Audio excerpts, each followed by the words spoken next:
PSA Group wants refund from GM over emissions challenges.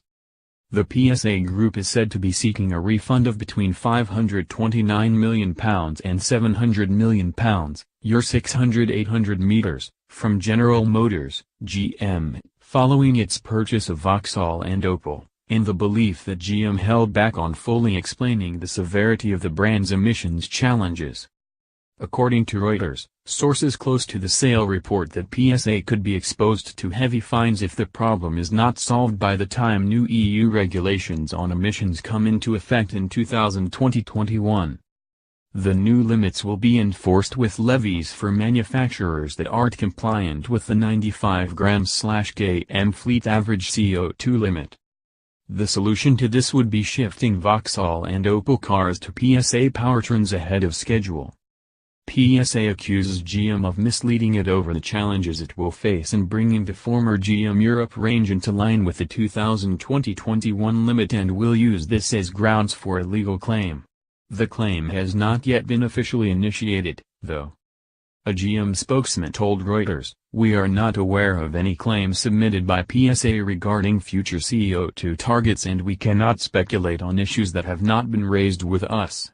PSA undertook a robust due diligence process including their employees and many experts and lawyers. We provided them with substantial information. Autocar is awaiting comment from PSA. Read more. PSA Group purchase of Opel and Vauxhall completed with new financial company. Insight: why has PSA bought Opel and Vauxhall? PSA boss Tavares, strong intention to keep all plants open. PSA can't be serious. This is what due diligence is all about. To claim now that they didn't understand about GM's capability indicates that they either didn't look in enough detail or they don't know how to engineer cars and powertrains. Either way it's a case of caveat emptor. I suspect, though, that this is a smokescreen precursor to closing the UK Ellesmere port plant, amongst others. Something along the lines of "we now have to make all this extra investment, so we can't possibly maintain all of our plants, etc. etc. Maybe PSA are amateurs after all.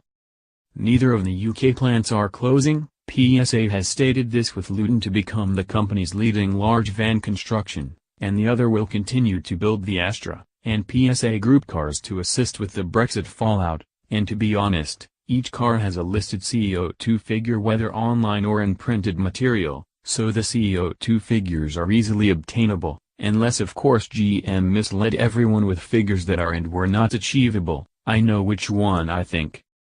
Neither of the UK plants are closing. PSA has stated this. Oh, how naive you are. It's only a matter of when. Dear PSA. If I buy a Vauxhall, will you give me half my money back? Yours sincerely, Chris. P.S. Will you also sort out the new Viva Streetwise look-alike? Why paint the front bumper but not the back one? PSA's allegation seems to be that GM deliberately withheld information during the due diligence process. If that's proved, GM will be liable. The good news in the meantime is that this situation forces PSA to ditch GM powertrains and replace them with their own to get the emissions within the new limits, which will hit GM's expected revenue stream from IP license fees.